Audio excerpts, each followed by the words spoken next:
Selamat siang Bapak Ibu guru hebat. Perkenalkan, nama saya Yosef Mikael Kobesi SPD MPTGR.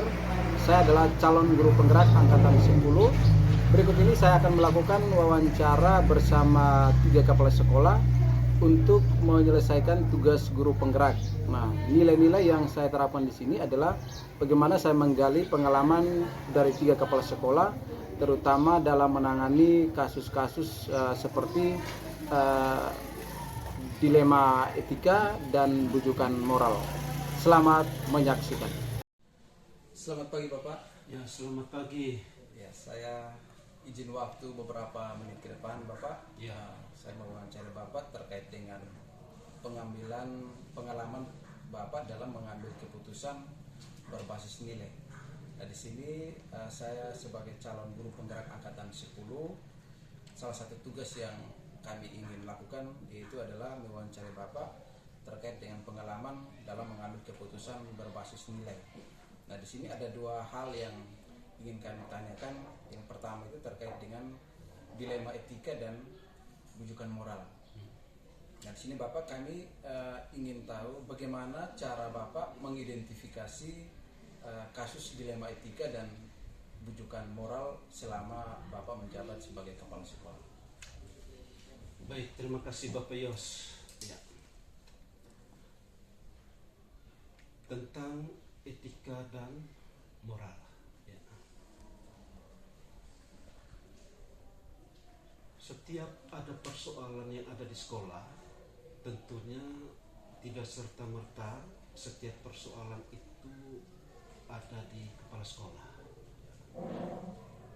Biasanya persoalan-persoalan yang ada di sekolah itu awalnya ada di para pembantu kepala sekolah, ada di pembina OSIS, ada di guru BK, ada di wali kelas, dan bahkan ada di semua guru. Setiap persoalan yang ada selalu diselesaikan mulai dari tingkat bawah. Kalau di tingkat bawah tidak mampu diselesaikan, maka persoalan akan mengarah ke kepala sekolah selaku pimpinan tertinggi di sekolah. Kalau persoalan itu sampai pada kepala sekolah, langkah yang pertama yang harus saya ambil itu adalah melakukan identifikasi masalah. Mengapa harus lakukan identifikasi masalah? Supaya saya selaku kepala sekolah bisa mengetahui akar persoalan sehingga muncul persoalan di lapangan atau di sekolah. Ya. Ketika akar masalah itu diketahui, baru saya mencari jalan. Kira-kira masalah ini saya harus hadirkan siapa? Kalau menyangkut siswa, berarti saya harus menghadirkan wali kelas pertama. Yang kedua itu adalah pembina OSIS. Yang berikutnya itu adalah vakasi kesiswaan, dan yang tidak kalah pentingnya itu adalah menghadirkan guru BK. Untuk apa mereka ini? Tentunya agar masalah ini bisa diselesaikan dengan mudah. Karena konsep saya bahwa ketika ada duduk bersama, maka persoalan itu pasti akan diselesaikan dengan mudah dan gampang. Tadi kita mencari akar persoalan. Ketika akar persoalannya sudah diketahui, maka kalau memang persoalan itu cukup guru yang selesaikan dengan kepala sekolah, maka tidak perlu menghadirkan siswa. Tetapi kalau butuh menghadirkan siswa, maka kedua komponen ini kita duduk bersama, yaitu siswa yang bermasalah, guru yang ada hubungan kerjanya dengan kepala sekolah, dan juga kepala sekolah itu sendiri. Sehingga dalam proses menyelesaikan sebuah kasus, saya punya keyakinan bahwa ketika 3 komponen ini ada, solusi itu pasti ada. Ya. Jadi intinya bahwa setiap masalah yang ada, kita identifikasi persoalannya sehingga lebih mudah dalam proses penanganan lebih lanjut. Saya kembali. Oke, baik, terima kasih Bapak. Jadi identifikasinya itu dilakukan secara berjenjang ya, melibatkan para pembantu kepala sekolah. Ya. Baik Bapak, mungkin selama ini ada kasus dilema etika atau bujukan moral yang mungkin menarik perhatian. Nah di sini mungkin cara efektif yang Bapak lakukan itu seperti apa Bapak? Ketika ada anak-anak yang tersandung persoalan di sekolah itu, memang banyak hal yang saya lakukan untuk mempermudah dalam proses pemecahan persoalan. Selain menghadirkan guru atau para pembantu kepala sekolah sesuai dengan jenis masalah, menghadirkan siswa yang bersangkutan, atau kalau memang tidak ada solusi maka terpaksa kita menghadirkan orang tua dari siswa yang bersangkutan. Biasanya menghadirkan siswa dari orang tua dari siswa yang bersangkutan itu adalah solusi yang terakhir. Kalau di tingkat satuan pendidikan, menghadirkan siswa, menghadirkan guru, menghadirkan para pembantu kepala sekolah, kalau itu tidak ditemukan solusi yang terbaik, maka jalan terakhir itu adalah kita mohon kehadiran orang tua untuk datang ke sekolah, untuk kita sama-sama mencarikan solusi yang terbaik sehingga anak-anak yang tersandung kasus itu menemukan jalan keluar yang terbaik. Sehingga diharapkan setiap kasus yang ada benar-benar solusi yang diambil itu menguntungkan siswa dan tentunya untuk kebaikan sekolah. Baik, jadi cara yang paling efektif itu adalah menghadirkan siswa atau orang tua yang terkait dengan masalah penyelesaian proses dilema etika ini. Baik Bapak, mungkin selama Bapak menjadi kepala sekolah, tantangan yang paling besar itu seperti apa Bapak dalam menghadapi kasus dilema etika ini? Ada dua atau mungkin lebih tantangan yang dialami oleh sekolah selama ini. Yang pertama itu adalah siswa putri hamil. Siswa putri hamil ini karena dianggap tantangan yang paling berat karena ini berlawanan dengan aturan sekolah, di mana salah satu aturan sekolah yang dibuat oleh sekolah selama ini adalah anak dilarang berpacaran dan anak tidak boleh hamil selama dia berada di sini. Toh kalau memang itu terjadi, maka itu dianggap menjadi persoalan yang besar dan menjadi persoalan dilema buat kepala sekolah, buat guru dan sekolah.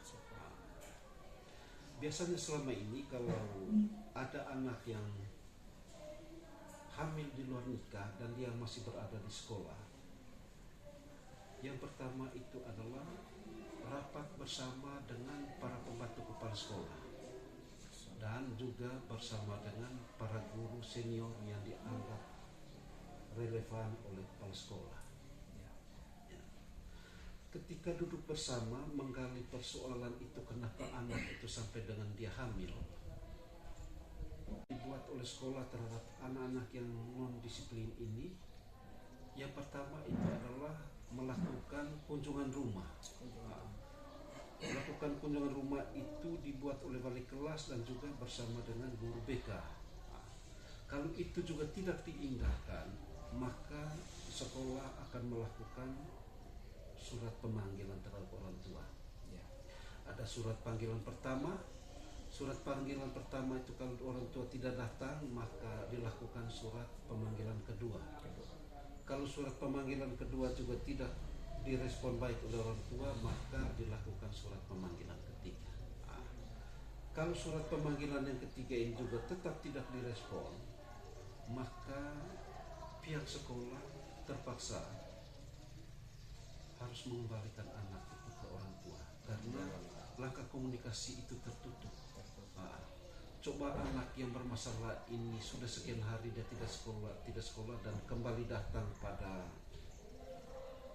hari-hari tertentu, ini tidak sama sekali. Sehingga kita berpikir bahwa anak ini mungkin tidak ada niat untuk sekolah, sehingga secara sepihak kita mengembalikan anak yang tidak disiplin itu kepada orang tua. Tetapi catatannya bahwa apabila anak itu punya kesadaran untuk melanjutkan pendidikannya di tempat lain, kita dari sekolah tetap memberikan surat mutasi kepada siswa yang bersangkutan. Itu solusi yang terbaik. Oke, baik, terima kasih Bapak. Jadi tantangan yang paling besar itu ada dua ya, siswa hamil dan siswa yang tidak disiplin. Baik Bapak, dari kedua masalah ini, kasus dilema etika dan bujukan moral ini, faktor apa saja yang mempermudah Bapak dalam mengambil keputusan? Yang saya rasa selama ini bahwa setiap masalah itu bisa diselesaikan dengan baik dan tidak merugikan salah satu pihak. Saya ambil semboyan duduk bersama. Duduk bersama ya. Duduk bersama. Duduk bersama ini diantaranya itu adalah kepala sekolah, para pembantu kepala sekolah, balik kelas, guru BK, anak yang bermasalah, bahkan sampai dengan orang tua. Ketika komponen-komponen ini duduk bersama, maka masalah yang dianggap berat itu dianggap mudah, karena solusinya pasti harus ada, pasti ada. Jadi tidak ada masalah yang sulit diselesaikan ketika kita duduk bersama. Oke. Jadi semboyan saya bahwa ketika kita duduk bersama, maka masalah itu pasti dapat diselesaikan dengan baik. Oke, baik, terima kasih Bapak. Jadi itu ya, jadi yang selama ini yang paling membuat mempermudah Bapak dalam keputusan itu ketika duduk bersama, maka semuanya bisa diselesaikan. Bapak, ini yang terakhir terkait dengan pengalaman tadi Bapak sudah sampaikan, mungkin pelajaran yang bisa didapatkan selama Bapak menjadi kepala sekolah lalu dalam mengambil keputusan yang berbasis nilai dilematika dan bujukan moral ini. Pengalaman saya yang paling berharga selama ini yang saya rasakan, menyelesaikan persoalan itu yang pertama itu tidak boleh emosi. Hindari emosi, karena kita menyelesaikan persoalan dengan suasana yang tidak stabil, maka bukan menyelesaikan persoalan tetapi menambah persoalan baru. Hal yang kedua, kepala sekolah selaku pimpinan tertinggi di satuan pendidikan ini, dia harus selalu ada di tengah, sehingga dia bisa mengayomi semua warga yang ada. Terutama ketika masalah ini ada, kita tidak boleh berada pada posisi tertentu, tetapi selalu kita berada di tengah, supaya dengan jernih kita bisa melihat persoalan itu, baik masalah yang datangnya dari guru maupun persoalan-persoalan yang dialami oleh anak-anak. Mungkin itu dua hal yang perlu saya sampaikan. Oke, baik Bapak. Jadi ini hari saya bisa mendapatkan sebuah pengalaman baru ya, di mana dalam pengambilan keputusan berbasis. Selamat pagi Bapak Kepala. Selamat pagi. Apa kabar hari ini? Baik. Luar biasa. Begini Bapak, kita bincang-bincang, mungkin saya butuh waktu 10-15 menit ke depan. Ini saya adalah calon guru penggerak angkatan 10. Nah, salah satu tugas yang kami harus lakukan itu adalah diwawancara Bapak terkait dengan pengalaman Bapak dalam mengambil keputusan berbasis nilai. Nah, di sini ada dua hal yang kami ingin diskusikan. Yang pertama itu terkait dengan dilema etika dan bujukan moral. Nah, di sini perlu saya gambarkan sedikit terkait dengan proses dilema etika ini adalah keputusan antara kebenaran vs kebenaran. Lalu bujukan moral itu antara kebenaran vs kesalahan. Nah, mungkin saya ingin lebih tahu tentang bagaimana pengalaman Bapak dalam mengidentifikasi dua kasus ini di dalam menjalankan tugas sebagai kepala sekolah di sekolah ini. Ya. Jadi ini mau dua-dua atau satu-satu? Ya, boleh satu-satu, silahkan. Jadi kalau cara mengidentifikasi persoalan yang kebenaran dengan kebenaran. Ya, salah satu contoh kegiatan di sekolah itu seperti ketidakmampuan dari orang tua siswa. Sementara di sekolah ini kan ada penambahan sedikit anggaran di teman-teman guru KPMT terus itu juga salah satu ras keputusan bersama dari bersama. Ya. Tapi dalam perjalanan ada beberapa anak itu kan tidak tuntas sesuai dengan kesepakatan anggaran itu. Iya.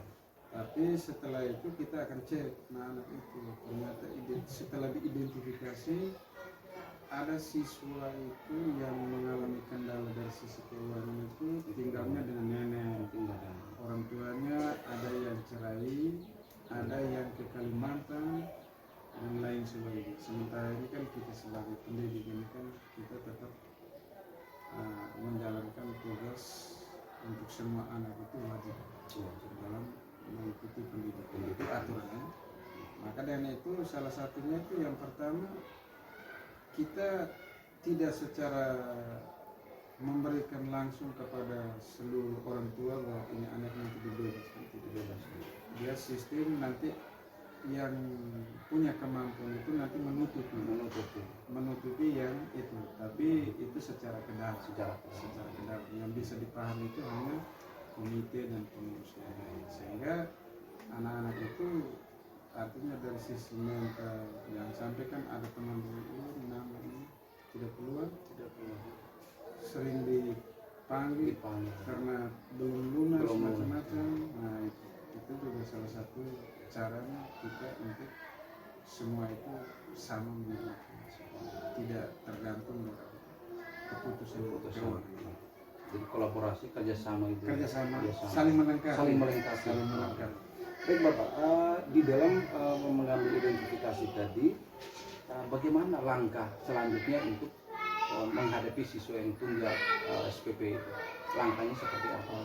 Langkahnya yang pertama kita ceknya dari balik kelas. Dari balik kelas itu dia memahami. Punya data ya? Iya, peserta didik. Nanti balik kelas itu nanti dia akan bekerja sama dengan kaum Phoenix. Artinya melihat latar belakang posisi siswanya. Iya, nanti kita rapat pemikiran untuk memberikan keluar. Ternyata di lapangan benar. Itu ya. Secara ekonomi. Iya. Baik Bapak, berikut terkait dengan efektivitas dalam Bapak menghadapi atau mengalami kasus seperti itu. Nah biasanya sering terjadi pada saat menjelang ujian. Nah kalau ada anak yang mengalami tunggakan, cara yang paling efektif itu seperti apa Bapak? Sehingga mereka itu, pendidikan mereka jangan terganggu. Anak yang mengalami keterlambatan keuangan, sementara di sekolah harus melaksanakan ujian. Cara yang efektif seperti apa? Jadi saya perintahkan kepada bendahara komite itu tidak ini, tapi setiap bulan. Di setiap bulan. Di setiap bulan, kadang-kadang di mid semester. Nanti dibuat surat langsung dikasih kepada anak bahwa dengan perincian tunggakan sekian langsung diberikan kepada orang tua. Tapi anak tetap menjalankan pendidikan sesuai. Jadi dia keuangan itu urusan orang tua.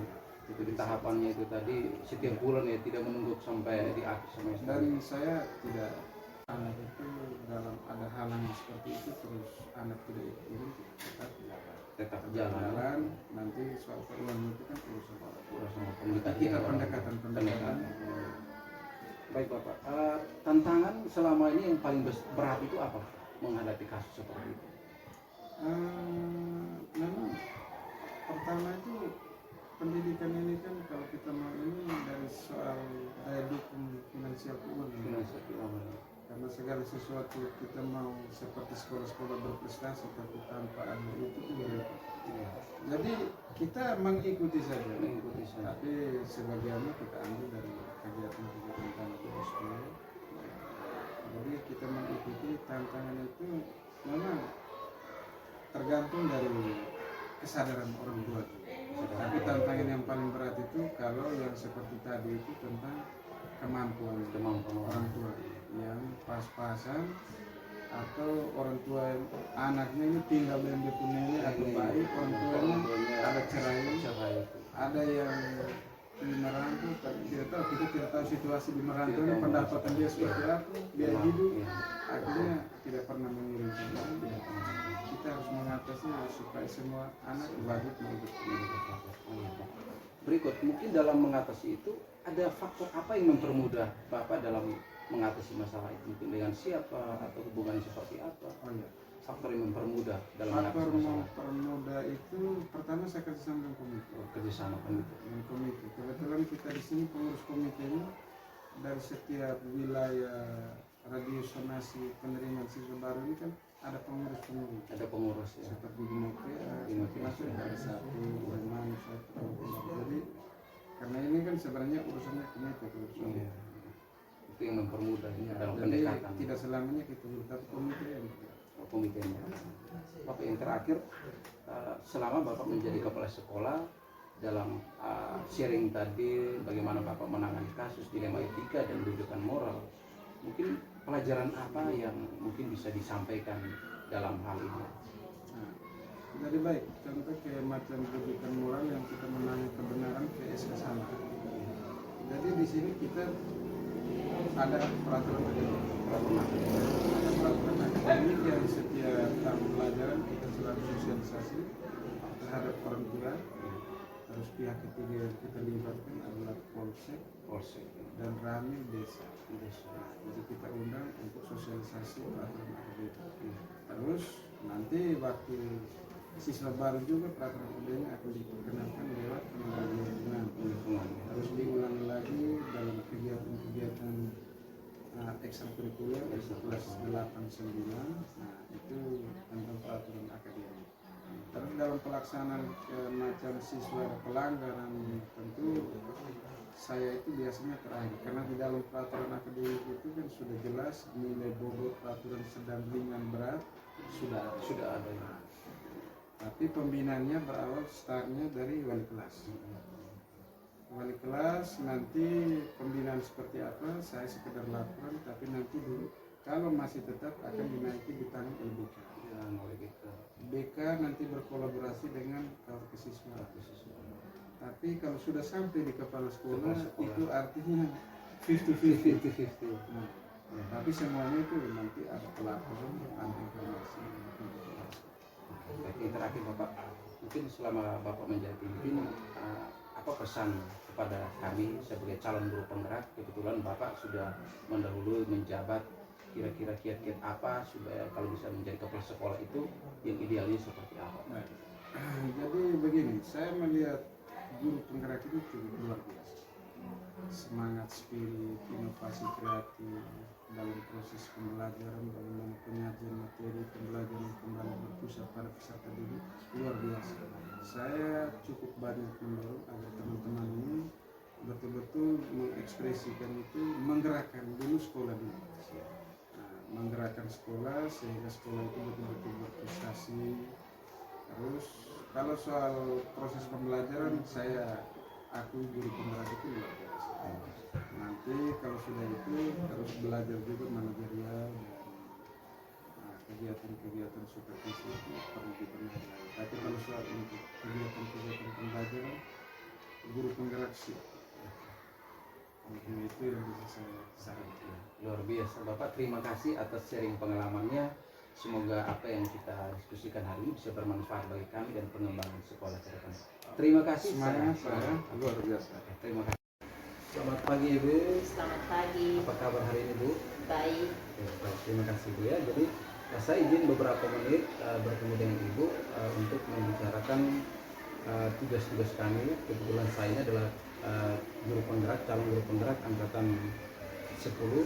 Nah, salah satu tugas kami adalah mewawancarai Ibu berdasarkan pengalaman yang sudah terjadi. Nah, di sini ada 2 kasus yang ingin kami tanyakan kepada Ibu terkait dengan dilema etika dan rujukan moral. Nah, mungkin selama ini di dalam menangani kasus, bagaimana cara Ibu mengidentifikasi 2 kasus ini?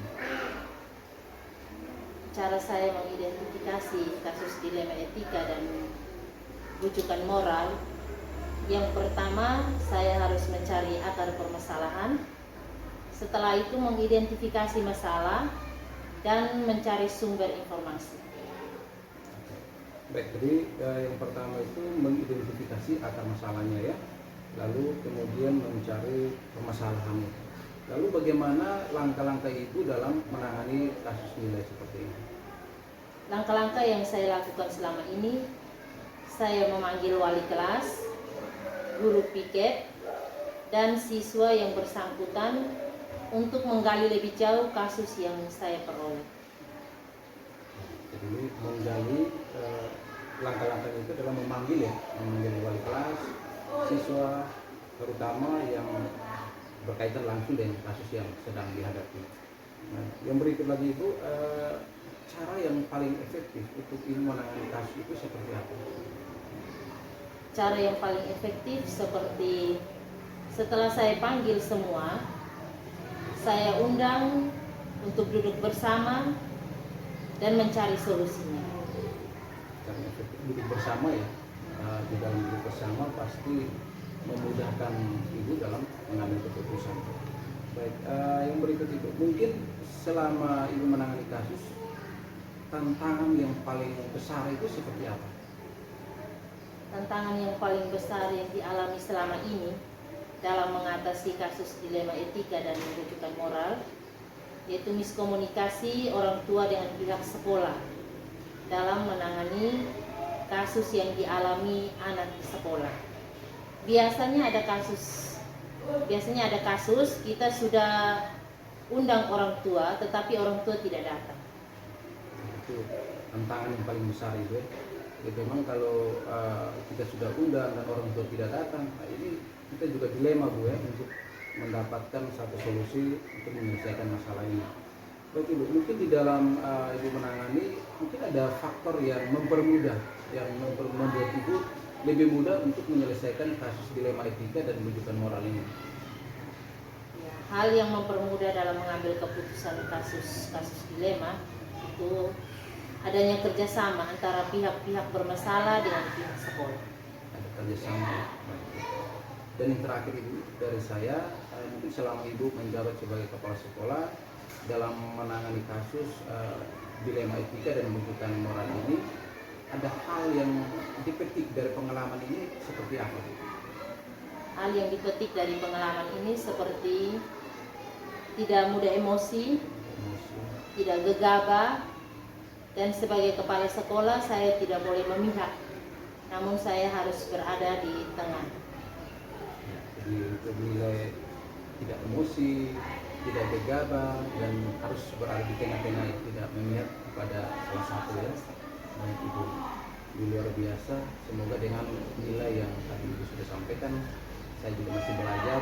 Semoga dengan pengalaman ini saya juga bisa belajar untuk bagaimana ketika saya berhadapan dengan kasus dilema etika dan rujukan moral, saya bisa Ibu yang sudah sampaikan tadi, saya bisa mengikutinya. Semoga pembelajaran kita hari ini bisa bermanfaat. Mungkin seperti itu. Sekian dan terima kasih, sampai jumpa.